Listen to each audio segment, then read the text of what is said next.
আগে চেক করো, তারপরে বিশ্বাস করবা, ঠিক কিনা? তাহলে এখন থেকে একটা কিছু শুনলে বিশ্বাস করবেন। একজন এসে বলল, ভাইজান আপনার মেয়েরা দেখলাম আরেক ছেলের সাথে বাজারে ঘোরাফেরা করে, ওই রমনার বটমূলে দেখলাম আপনার মেয়ে আরেক ছেলেরে নিয়ে ফষ্টি নষ্টি করে, লোকের কথা বিশ্বাস করে বাসায় যে মেয়ের চুলের মধ্যে ধরে মাইর, আইজো মায়ের কাইলো মাইর। এরকম হতে পারে না? হয়তো ওই লোক আপনার মেয়ের মতো দেখতে আরেক মেয়েকে দেখছিল। এরকম হয় কিনা সমাজে? একজন এসে বললো, ভাই আপনি এখানে ভাবিরে তো দেখলাম ওই জায়গায় আরেক লোকের সাথে ঘোরাফেরা করতেছে, খবর রাখেন না বাসা? আপনি রেগে মেগে, ঘটনা কি?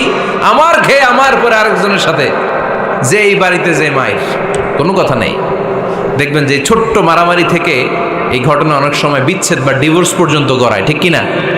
ওই যে শোনা কথায় কান দিচ্ছেন, ফাতা পাইয়ন, আপনি চেক করেন নাই। হয়তো আপনার স্ত্রীর মতো দেখতে বা আপনার স্ত্রী যে জামা পরে, যে পোশাক পরে, এরকম পোশাক পরে আরেক নারীকে দেখছে, আপনার বউ না এটা।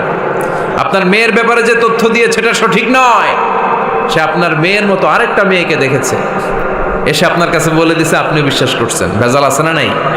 এই ভেজালগুলোকে থামানোর জন্য কোরআনে এই বিধানগুলো নাজিল করেছে কে? তাহলে ফরিদপুরের ভাইয়েরা, সমাজটারে সুন্দর রাখার তথ্য একটা শুনলেই বিশ্বাস করবেন না। সিলে কান নিয়ে গেছে শুনলেই সিলের পিছনে দৌড়, নাকি? কি করবেন? আগে কানে হাত দিয়ে একটু দেখবো কান দুইটা আছে না নাই, তারপরে চিলের পিছনে দৌড়ান। তাহলে এখন থেকে আমরা তথ্য একটা শুনলে বিশ্বাস করব। তাহলে কি করবেন?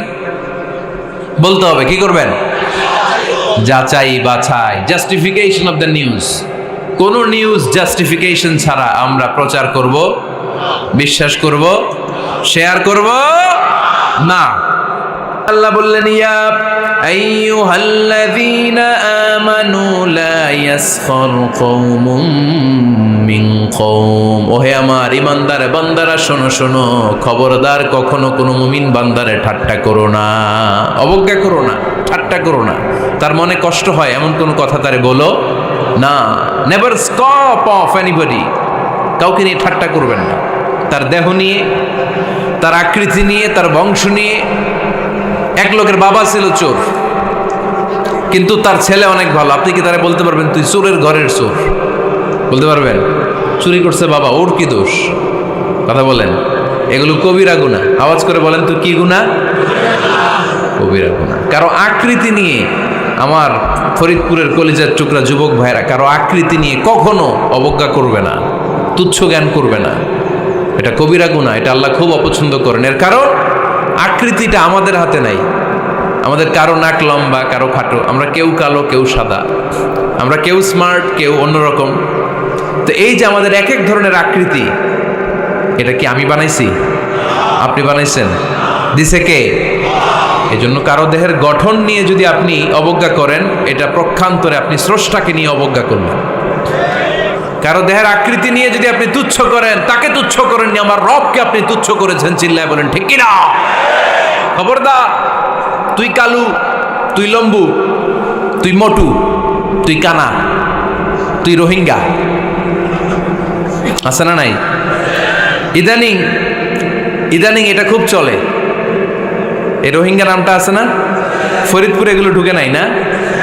আমাদের ওইদিকে দেখি কি অবস্থা, কারোর সাথে কেউ লাগলে তুই রোহিঙ্গা। কি আশ্চর্য, এই গালি কবে আসলো? হ্যাঁ, অনেক ধরনের গালি। ঢাকায় আর একটা চলে ফইন্নির ভূত, কি বলে? এই এগুলো আগে শুনি নাই আমরা, রিসেন্ট এগুলো বলা শুরু করছে। ফইন্নির ভূত, রোহিঙ্গা না, এগুলো বলে আপনি কাউকে অবজ্ঞা করতে পারবেন? পারবেন না। খবরদার, এটা কবিরা গুনাহ, এটার ছোট গুনাহ মনে করবেন না।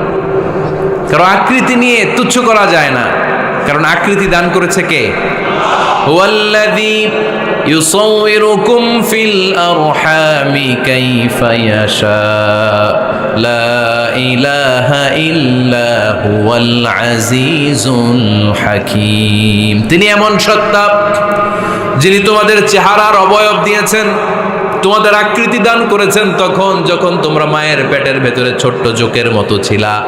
মায়ের পেটের ভেতরে আমরা যখন সবাই এত ছোট্ট, তখনই আমাদের চেহারার আকৃতি দিয়েছে কে? কে সুন্দর হব, কে ছেলে হব, কে মেয়ে হব, কে মোটা হব, কে চিকন হব? আমার ইচ্ছা হয়েছি? আওয়াজ করে বলতে হবে, কার ইচ্ছায়?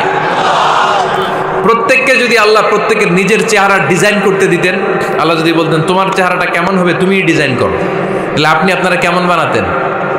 হ্যাঁ বলেন, ফরিদপুরের ভাইরা বলেন, সুন্দর করে বানাতেন তাই না? সবচাইতে স্মার্ট, সবচেয়ে সুন্দর করে আমি আমার চেহারাটা বানাতাম যদি আমাকে ডিজাইন করার সুযোগ দেওয়া হতো। কিন্তু এই সুযোগ তো আল্লাহ দেন নাই। ডিজাইন স্বয়ং করে দিয়েছেন কে? কোন নারীকে যদি আল্লাহ বলতে এই নারীরা তোমাদের চেহারা কার কেমন লাগবে তোমরা বানাও, প্রত্যেক নারী কি করতো? বিশ্ব সুন্দরী করে নিজেকে বানাতো। খুদ ধরার মতো কোনো জায়গা সে নিজের জন্য রাখতো না, ঠিক কিনা? কিন্তু এটা আল্লাহ দেন নাই।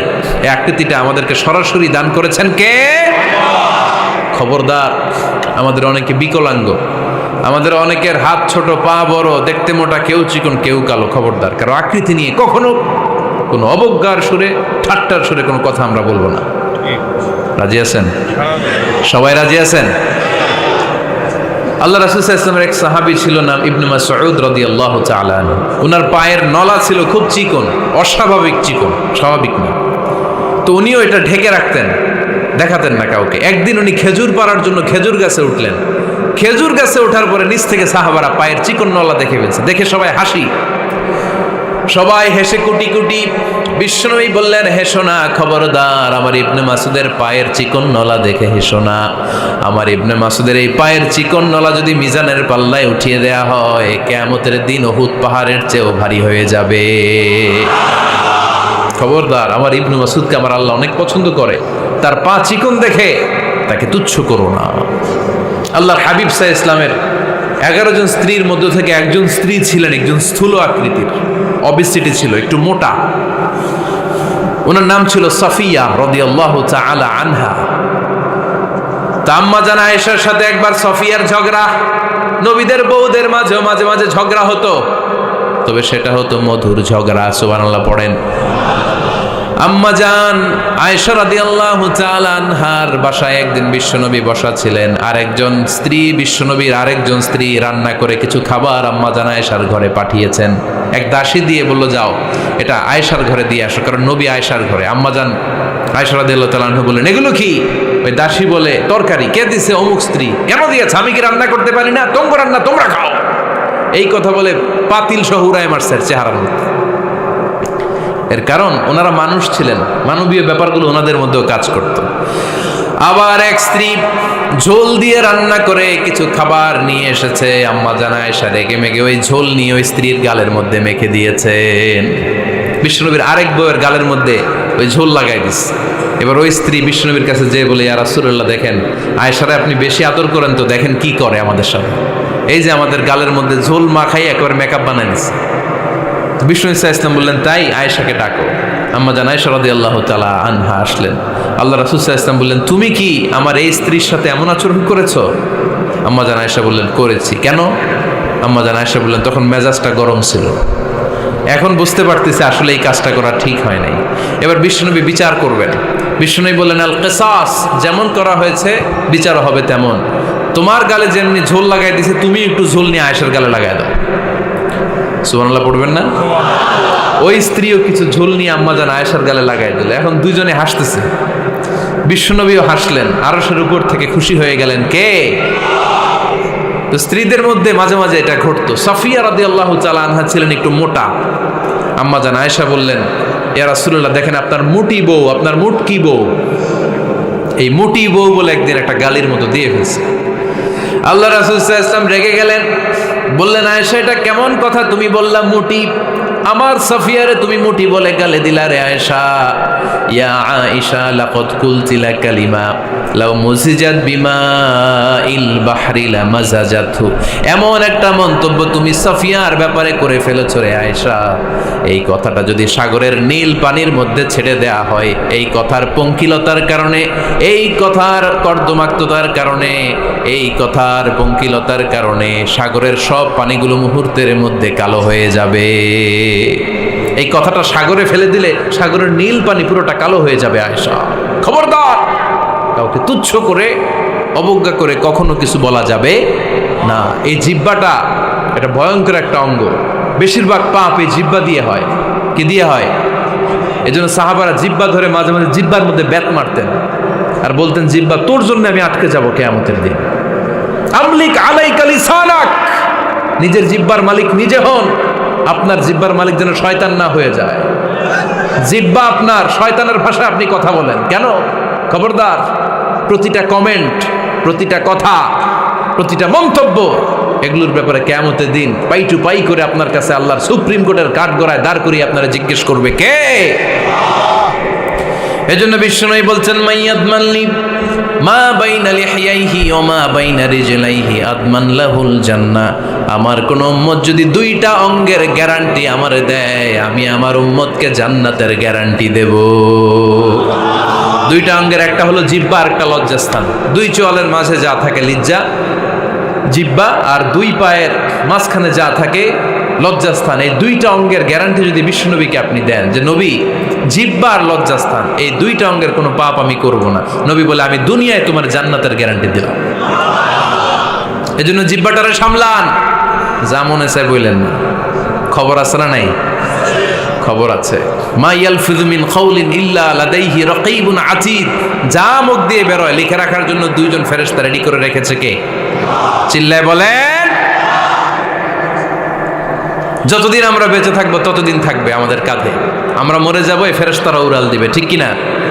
দুই কান্দে জি ছিল যে তোমার দুইজনা পাহারা, তোমারে একলা থইয়া পালাইছে তাহারা। তোমার আটকুঠুরি নয় দরজা বন্ধ এবার হলো রে হলো। মুখে আল্লাহ রসুল সবে বলো, ও মুখে আল্লাহ রসুল সবে বলো। দুয়ারে আইসাছে পালকি নাই হরি গাও তোলো রে তোলো। মুখে আল্লাহ রসুল সবে বলো, ঠিক না? এজন্য সাবধান। আমলিক আলাইকা লিসানাক, নিজের জিহ্বার মালিক নিজে হন। মন যা চায় মুমিন তখন ইচ্ছা মতো মন মতো কোনো মন্তব্য ছুটতে পারে না। বিশ্বাসী বলে যদি নিজেকে দাবি করেন, নিজের জিহ্বার মালিক নিজে থাকার দরকার আছে না নাই?